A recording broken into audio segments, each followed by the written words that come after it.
Test, test. 1, 2, 3, 4, 5, 6, 7, 8, 9, 10. Test, test, test. 1, 2, 3, 4, 5, 6, 7, 8, 9, 10. Test, test, test, test. 1, 2, 3.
for those that didn't hear, 7:30 at the soonest, so at least 30 minutes, possibly more.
Mic check, 1, 2, 3. 1, 2, 3, 4, 5, 6, 7, 8, 9, 10. 1, 2, 3, 4, 5, 6, 7, 8, 9, 10. 1, 2, 3, 4, 5, 6, 7, 8, 9, 10. Mic check, 1, 2, 3. 4, 5, 6, 7, 8, 9, 10. Good with that? 1, 2, 3, 4, 5, 6, 7, 8, 9, 10. 1, 2, 3, 4, 5, 6, 7, 8, 9, 10. Everybody good? Keep going. 1, 2, 3, 4, 5, 6, 7, 8, 9, 10. 1, 2, 3, 4, 5, 6, 7, 8, 9, 10. Check 1, check 2, check 3, 4, 5, 6, 7, 8, 9, 10. And it's, for you guys coming in, 7:30 is the earliest start time for this now, so you guys are all aware. We good? Everybody? We'll do another check in about 15. Keep going. 1, 2, 3, 4, 5, 6, 7, 8, 9, 10, 11, 12. 1, 2, 3, 4, 5, 6, 7, 8, 9, 10. 1, 2, 3, 4, 5, 6, 7, 8, 9, 10. Check, check. 1, 2, check, check, check. 1, 2, 3, 4, 5, 6, 7, 8, 9, 10. Check, check, check. 1, 2, check, check, check, check. Check, check, check. 1, 2, 3, 4, 5, 6, 7, 8, 9, 10. Checking. 1, 2, 3, 4, 5, 6, 7. We'll come back up in about 10 or 15 for another one.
check, check. 1, 2, 3, 4, 5, 6, 7, 8. Check, check, check. 1, 2, 3, 4, 5, 6, 7, 8, 9, 10.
Test, test, test, test.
Check, check, check.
Clear from MS. We're locked in.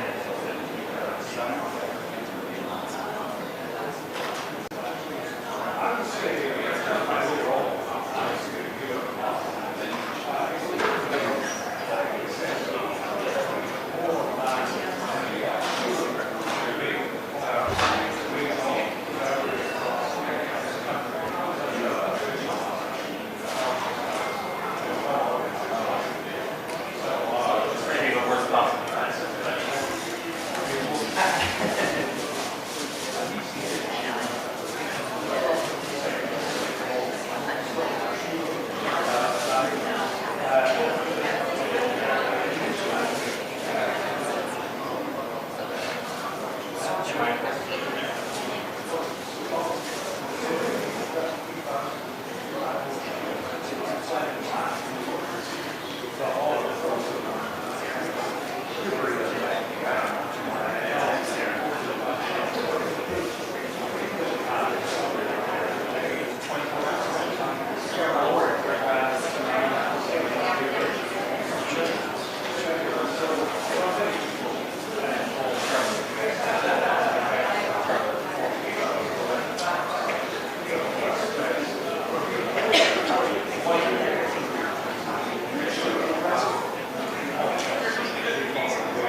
He will not be on camera.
Try not to bounce it too hard, but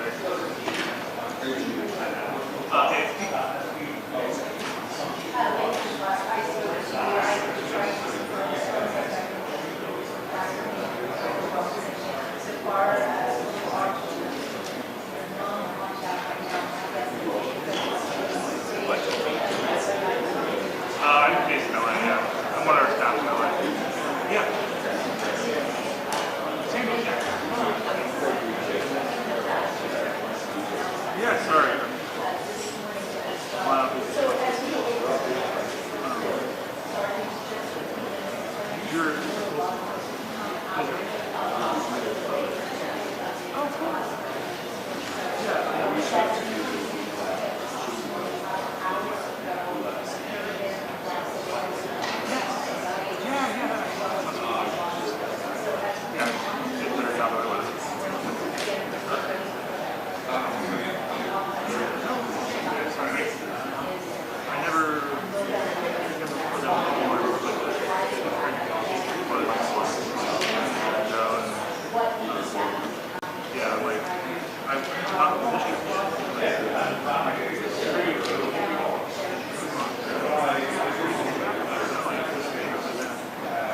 Check 1 2. Check 1 2. Check mic check 1 2 3 4 5 6 7 8 9 10 1 2 3 4 5 6. We're hoping to get at least a 3-minute warning when they start walking, but we haven't got that yet. So 1 2 3 4 5 6 7. Everybody good? 1 2 3 4 5 6. Good?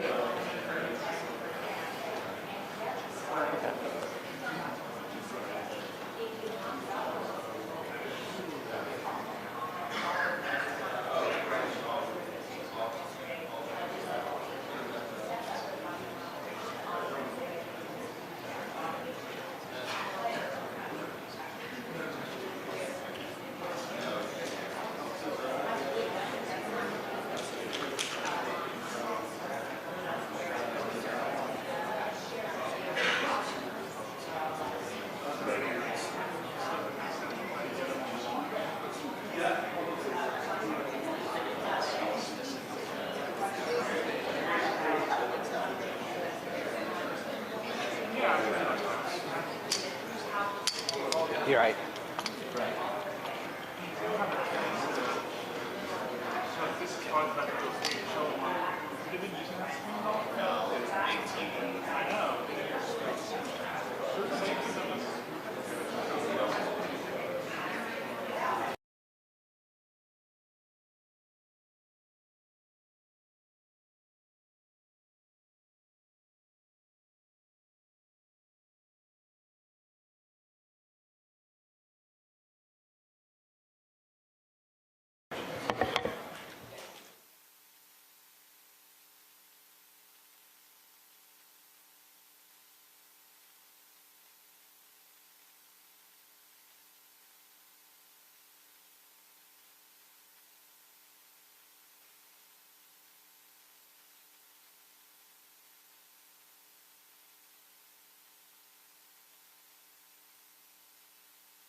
Check 1 2, mic check 1 2 3 4 5 6 7 8 9 10. Mic 1 2 3 4 5 6 7 8 9 10. Check 1 2 1 2 3 4.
Hello, hello, testing, testing. Hi, everyone. We are 4 minutes out from starting the press conference. Thank you.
Good morning, ladies and gentlemen.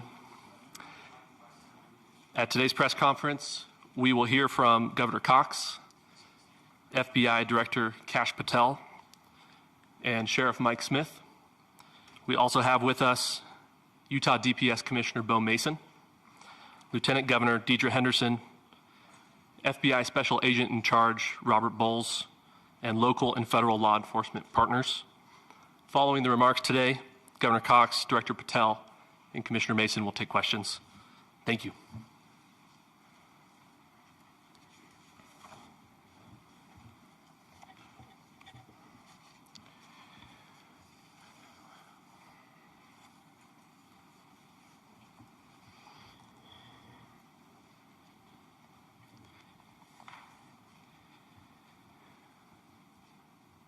Good morning, ladies and gentlemen.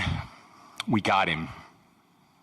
On the evening of September 11th, a family member of Tyler Robinson reached out to a family friend who contacted the Washington County Sheriff's Office with information that Robinson had confessed to them or implied that he had committed the incident. This information was relayed to the Utah County Sheriff's Office and scene investigators at Utah Valley University. This information was also conveyed to the FBI.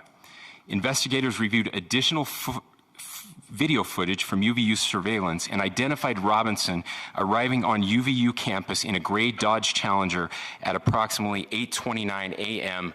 on September 10th, in which he is observed on video in a plain maroon t-shirt, light-colored shorts, a black hat with a white logo, and light-colored shoes.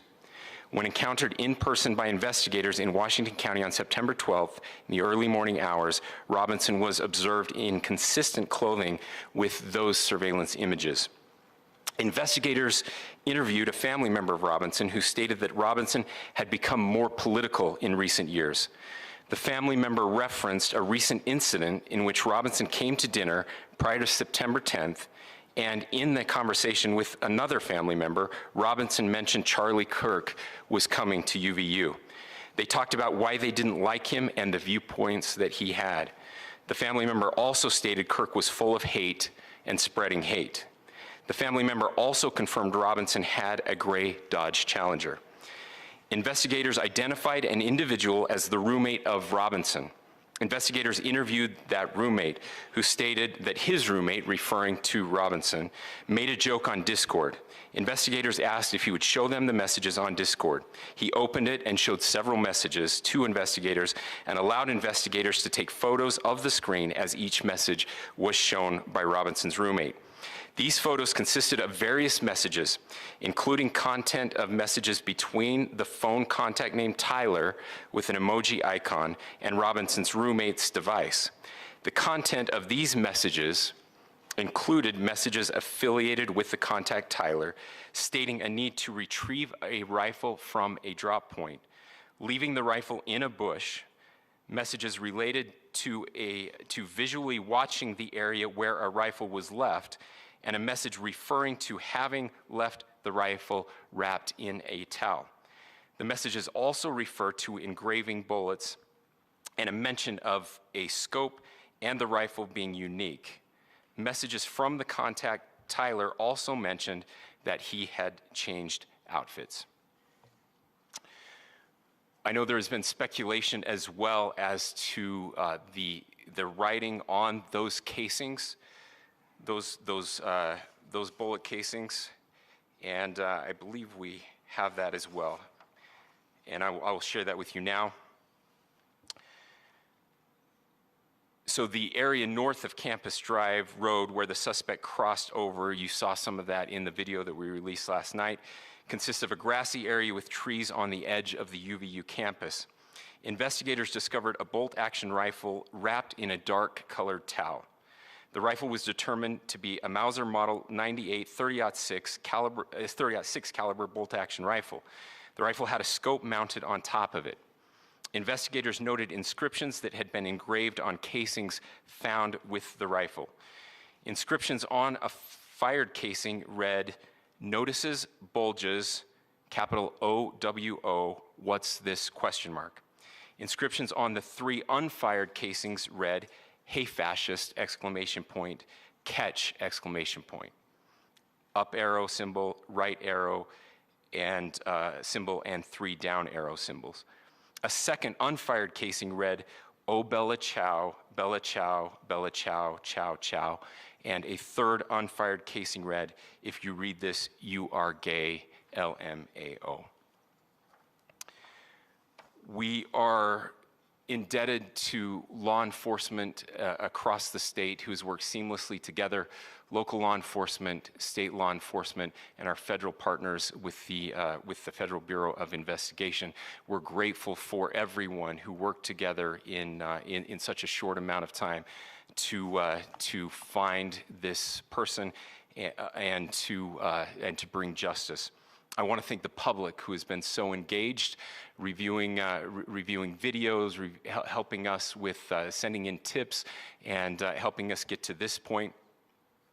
I want to thank the family members of Tyler Robinson who did the right thing in this case and were able to bring him into to law enforcement as well.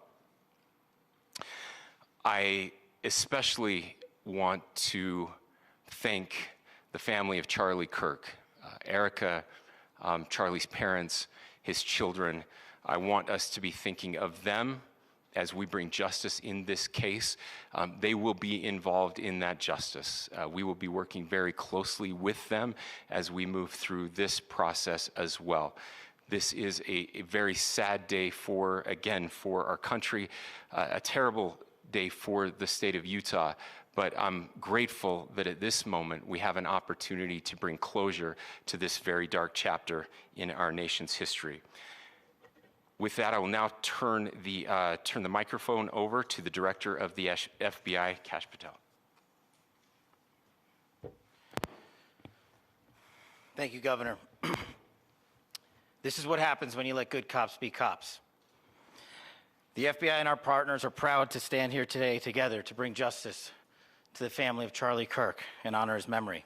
I want to express my deep gratitude to President Trump, the Vice President, and the entire White House who have been so incredibly supportive with both resources and just personally to the FBI as a team. They had our backs the entire way, and I just want to express my gratitude for giving us the resources we need to operate in this space to bring this sort of justice at this sort of speed. In 33 hours, we have made historic progress for Charlie. Governor Cox, our partnership has been absolutely incredible these last few days. Our partnership will endure. Your state and local partners, your sheriffs, your DPS community has been unbelievably impressive in the hardest of times. And a case like this cannot be solved, cannot be brought without partnering with your state and local authorities. The FBI has a certain role to play, and we will play that role, and we will lead out for the federal government. But Governor Cox, we are so grateful for your state partnership that led out on this investigation. A little bit of the timeline. Charlie was shot at 12:23 p.m. on Wednesday. The first FBI agents arrived on scene in 16 minutes with chiefs of police at 12:39 and secured the scene. The FBI immediately launched fixed-wing assets. We utilized these assets to transport personnel, specialty technicians, hostage rescue teams. We also utilize these assets to go back and forth from the East Coast and here in Utah to transport forensic evidence and other evidence that will be analyzed and is being analyzed at our FBI laboratories in Quantico and other laboratories, including the ATF. At my direction, the FBI released the first set of FBI photos of the suspect at 10 a.m. local time on 9/11. Then, shortly thereafter, the FBI reward of $100,000 was released at 10:45 a.m. local. Myself and Deputy Director Bongino arrived on the scene at approximately 5:30 p.m. on 9/11. The governor led a press conference last night at approximately 8 p.m., where at my direction, the FBI released a never-before-seen video of the suspect. We also released new images to the public of the suspect. And just last night, the suspect was taken into custody at 10 p.m. local time. In less than 36 hours, 33 to be precise, thanks to the full weight of the federal government and leading out with the partners here in the state of Utah and Governor Cox, the suspect was apprehended in a historic time period. And I want to highlight what Governor Cox said. This would not have been possible without you, the media, and you, the public. That's why we went so public, so fast, and we're so transparent, and we're committed to that transparency. The crime scene, just a little bit there. It is a large crime scene. State and local authorities, along with federal authorities, process that crime scene quickly. And I even had the ability to walk through that crime scene and walk through the steps the suspect took to learn more about what was needed and what resources we needed to bear to create a full picture for the FBI and leadership back in Washington. Furthermore, thankfully to state and local partners, forensic evidence has been seized and continues to be garnered. Forensic evidence has already been evaluated at FBI laboratories in Quantico and state and local authorities here. We will continue to process evidence as we see it, as we collect it, and we will continue to deliver it to Governor Cox and his team. Last night, we had a total of approximately 7,000 leads. As of this morning, thanks to your great work, we have over 11,000 leads that were called in to the FBI. And we are running out every single lead that we can. Every one of those leads will be run out. The arrest is a testament to the dedication of good law enforcement being great and partnerships in law enforcement, which I've tried to highlight as my tenure as the director of the FBI. There is no better relationship for law enforcement than the FBI to partner with state and local authorities, and you've seen it here in these last few days. The FBI Salt Lake Field Office, along with our offices in LA, Phoenix, Denver, San Antonio, Las Vegas, Pittsburgh, Buffalo, our headquarters component in Quantico, all participate in the FBI. I want to express my deep gratitude to the employees of the FBI, the men and women, the evidence response team tacticians, the special operators, the agents, the support staff.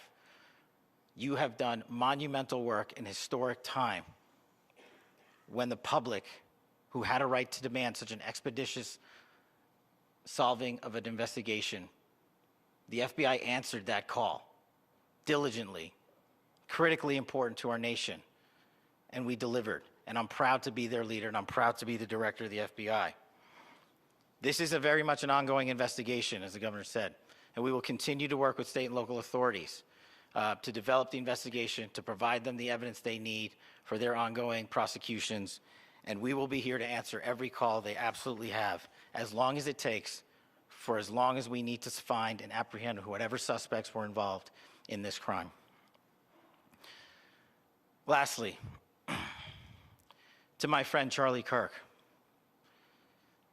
rest now, brother. We have the watch, and I'll see you in Valhalla.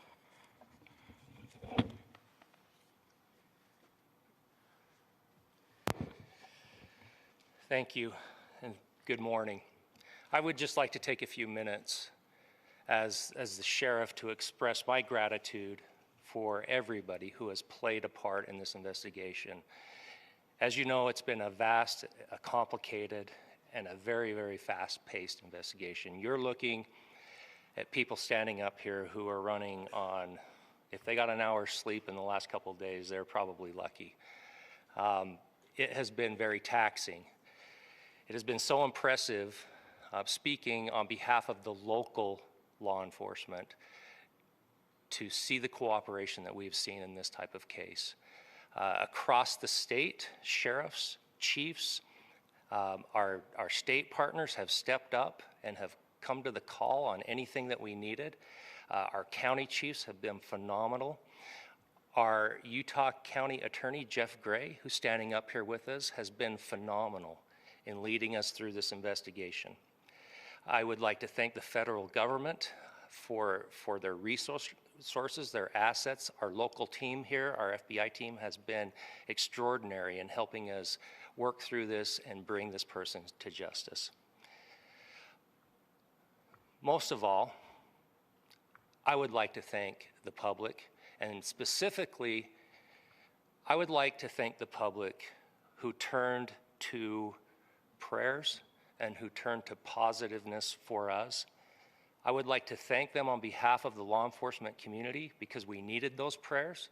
That's what we needed to get through this. We needed your support, and you gave it to us. We needed your patience, and you gave it to us.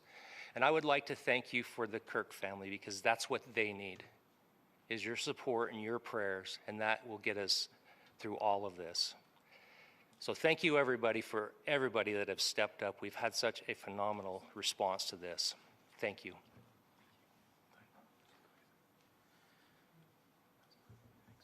I also want to give a special thanks to the Attorney General and the Department of Justice. Their unwavering support and their commitment to justice is shown true here. And without AG Bondi and Deputy Attorney General Todd Blanche and the resources they brought to bear, we would not have been able to complete our mission. And I just want to say special thanks. It's an honor to be a part of the Department of Justice. Thank you again to our incredible law enforcement team who has worked so hard. Sheriff, I got a solid 90 minutes last night, so I'm probably the most well-rested person up here. Ladies and gentlemen, I get the microphone, so I hope you'll permit me a moment just to share a few more thoughts about where we are and how we got here and maybe a little bit of where we go from here. I don't want to get too preachy, but I think it's important that we, with eyes wide open, understand what's happening in our country today. I've heard people say, well, why are we so invested in this? There's violence happening all across our country, and violence is tragic everywhere. And every life taken is a child of God who deserves our love and respect and dignity.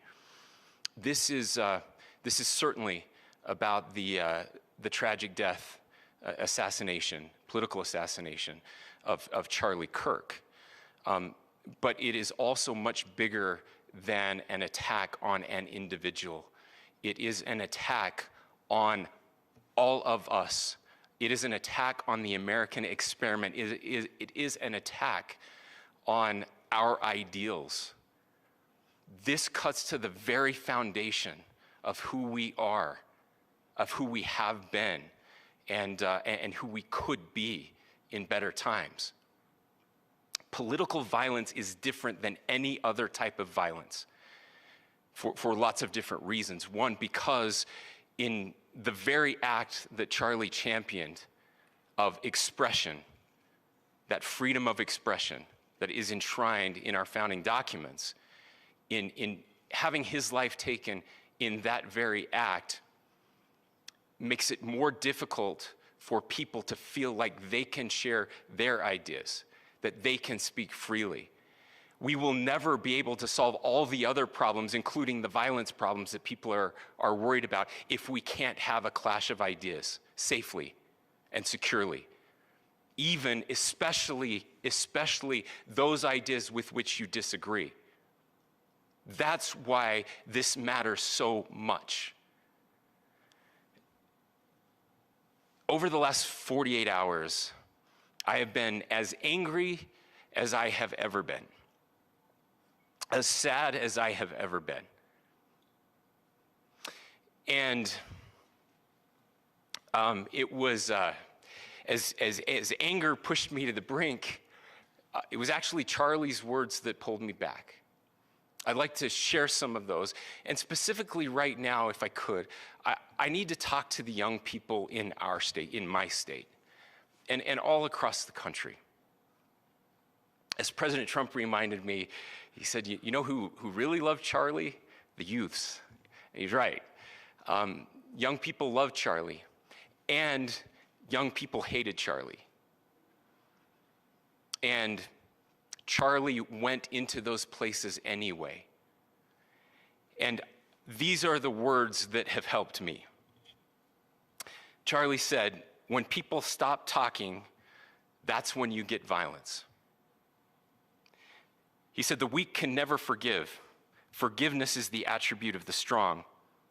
The only way out of the labyrinth of suffering is to forgive. Welcome without judgment, love without condition, forgive without limit. He said, always forgive your enemies. Nothing annoys them so much. A few months ago, I referenced this last night, Charlie posted to social media, when things are moving very fast and people are losing their minds, it's important to stay grounded. Turn off your phone, read scripture, spend time with friends, and remember, internet fury is not real life. It's going to be okay.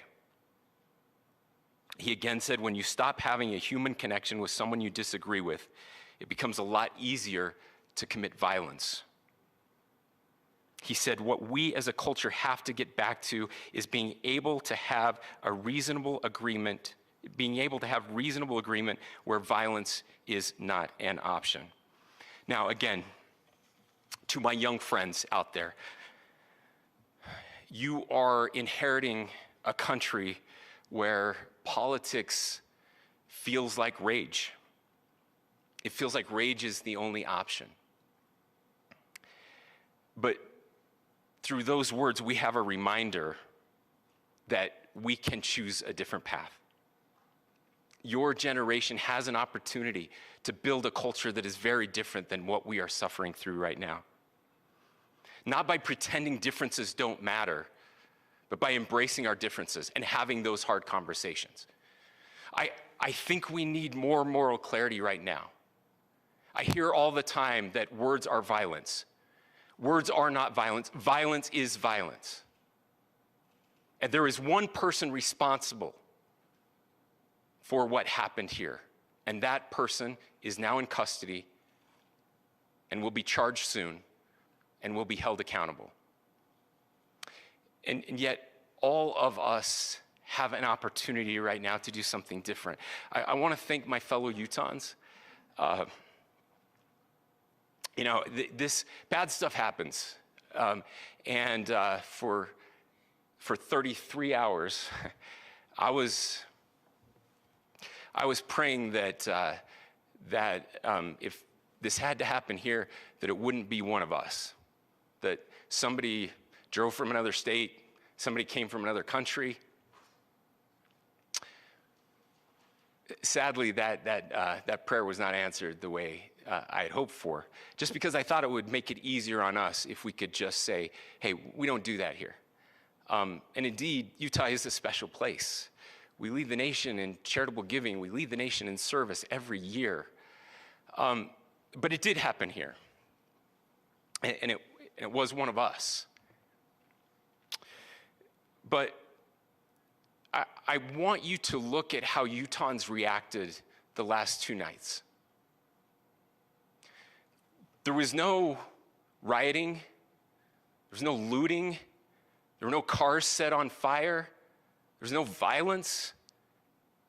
There were vigils and prayers and people coming together to share the humanity. And that, ladies and gentlemen, I believe is the answer to this. We can return violence with violence. We can return hate with hate. And that's the problem with political violence, is it metastasizes. Because we can always point the finger at the other side. And at some point, we have to find an off-ramp, or it's going to get much, much worse. But see, these are choices that we can make. History will dictate if this is a turning point for our country. But every single one of us gets to choose right now if this is a turning point for us. We get to make decisions. We have our agency.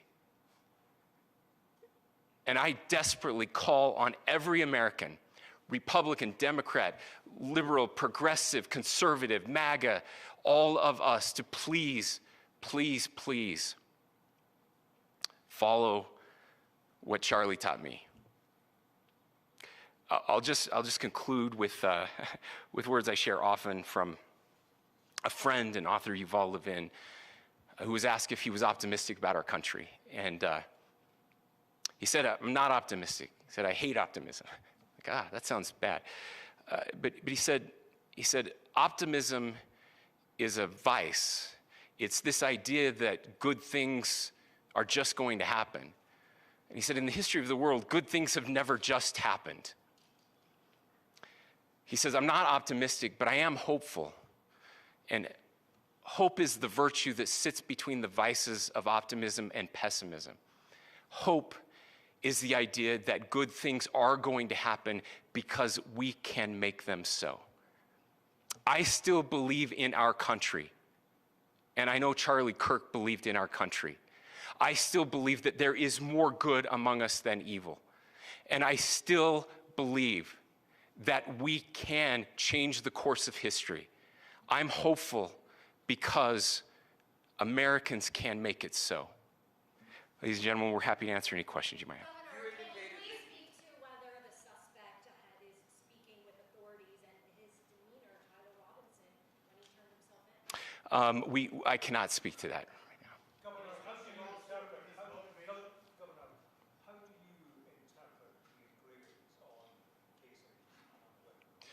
Well, I will leave that up to you to interpret what those engravings mean. I think the clearest one that says "catch fascist," there's not, and by the way, that's like catch like a ball, catch this. That's I think that speaks for itself. Governor, you indicated that he had been communicating. Please. About this level of hatred that this person expressed. Beyond that, is there anything in your view that you discovered that may have radicalized or changed him to prompt him to commit such a horrific? There's nothing more that we can share at this time. Governor, yeah, you indicated that he had been communicating with a friend on Discord about the gun. Do you anticipate any more arrests? We do not at this time have any information that would lead to any additional arrests. Do you believe he acted alone? Yes, but the investigation is ongoing.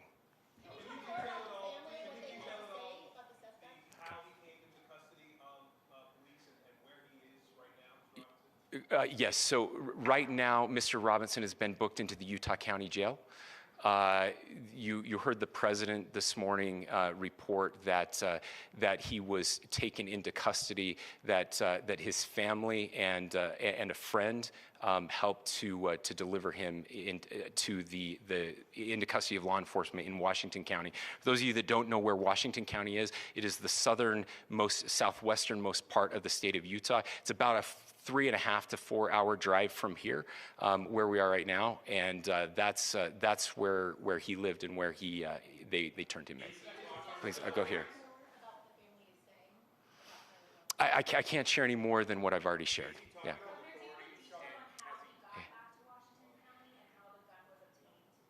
So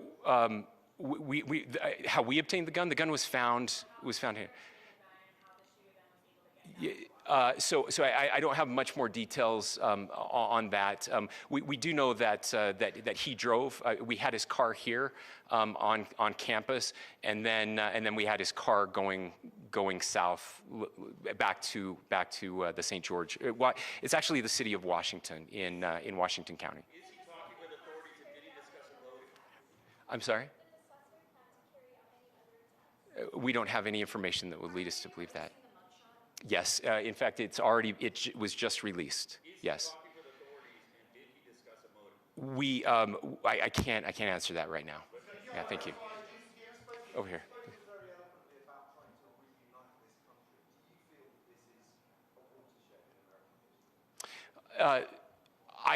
I absolutely believe that this is a watershed in American history. Yes. The question is, what kind of watershed? And that chapter remains to be written. Is this the end of a dark chapter in our history, or the beginning of a darker chapter in our history? Look, I mean, if you look at true political assassinations in this country of someone of this stature, this feels a lot like the late 60s, and having one so gruesomely displayed on camera in all of our hands and in all of our pockets. We are not wired as human beings biologically, historically. We have not evolved in a way that we are capable of processing those types of violent imagery. And by the way, we've seen another one with a gruesome stabbing very recently that went viral. This is not good for us. It is not good to consume. Social media is a cancer on our society right now. And I would encourage people to log off, turn off, touch grass, hug a family member, go out and do good in your community. That is happening, and it's happening organically right now. I had a friend in a small city in Utah who said, we're getting together, the Republicans and Democrats in my little town are getting together to have a discussion last night, just to find a way to find their better angels. So yes, this could be, I mean, again, you have to go back to JFK to have seen a video live of something like this happening. I wasn't born until 1975, but I know that things were really dark in the late 60s. Sorry to some of you. I know some of you were there. This is our moment. Do we escalate, or do we find an off-ramp? And again, it's a choice. It's a choice, and every one of us gets to make that choice. Two more questions right here. Could we clarify that the release of those enhanced images at 8 p.m., the timeline that Director Patel gave us, led to the arrest at 10 p.m.? Is there a direct connection between those two events? I cannot comment if there is a direct connection or not, but all I can say is that through some process, the family came to know that this had happened. One more thing, Governor. Could you just clarify the clothing issue you mentioned earlier? Was he changing outfits? Correct. Yes. So when he's first spotted on campus, he has different clothing on, and then he changes clothing on the roof, and then changed back into that clothing at some point, so that when he was apprehended, when he was arrested, the clothing matched the clothing he had on before the shooting here at UVU. Last question here. Yes.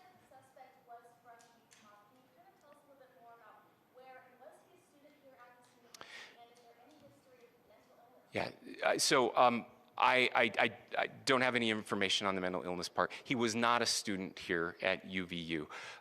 He was living and had lived for a long time with his family in Washington County, in the southernmost part of our state. Thank you, everyone, for your great work in getting this information out. I would just say, process-wise, this may be important. I know many of you aren't familiar with the process in Utah. I think it's important that you understand that. Basically, we have 3 days for charging documents to be filed. A CI will be filed. We'll have more information then, more detailed information, as those charging documents are filed in preparation for a preliminary hearing. So 3 days. So we would anticipate then that early next week those charging documents will be filed. We will obviously be working. The county attorney will be working very closely with Mr. Kirk's family as those documents and decisions are prepared and made. Thanks, everyone.